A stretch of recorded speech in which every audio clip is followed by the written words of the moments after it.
So graphene is essentially the building blocks of graphite. If you strip away a layer of graphite, what you essentially get is graphene. So it's a single atom thick, it's completely made of carbon atoms, so it has a huge surface area. You get incredible properties.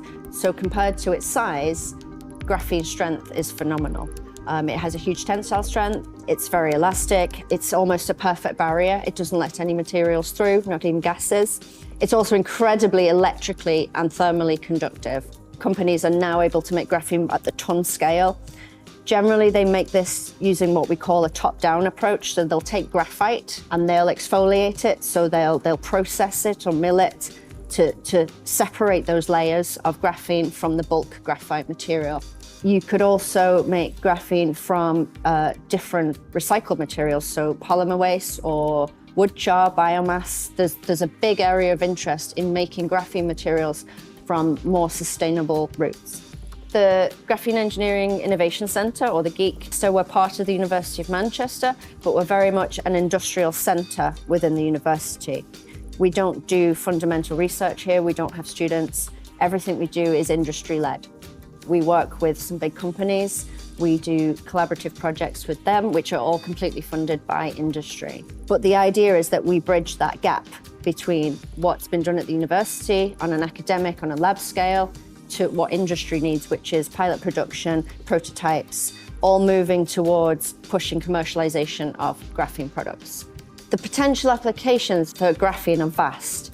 Here at the centre, we have maybe 6 main areas that we work on, and these are coatings and membranes. In this case, we're looking at the barrier properties of graphene and the strength properties.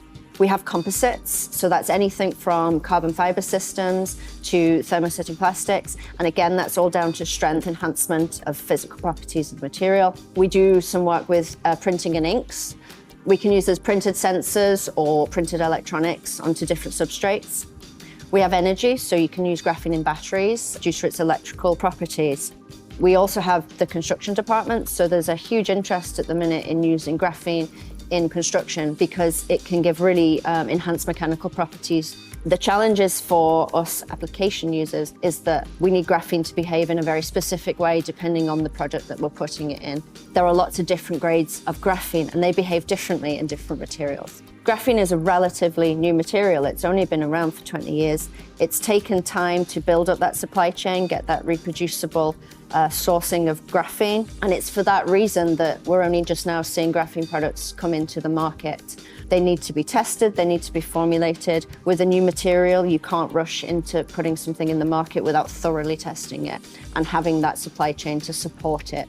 So right now, we're seeing an explosion of different graphene products in the markets, from automotive coatings to composites to carbon fibre structures, and it's a really emerging technology. One of the challenges of working with graphene is that it can be very tricky to formulate with and to disperse. In particular, it doesn't like being in water-based formulations. It has a tendency to agglomerate, naturally wants to go back to its graphitic state and restack. It's very important for us to use high shear systems such as the Silverson to get that energy into the system so we can get graphene dispersed well throughout a formulation or a product. If it's not dispersed, you just will not get the end properties that you need because it's a very, very small amount. We can look at it through microscopy and we can see that you do not get that level of dispersion with standard lab style mixers that you do with the Silverson system. We have a range of equipment here. So we have the smallest lab Silversons.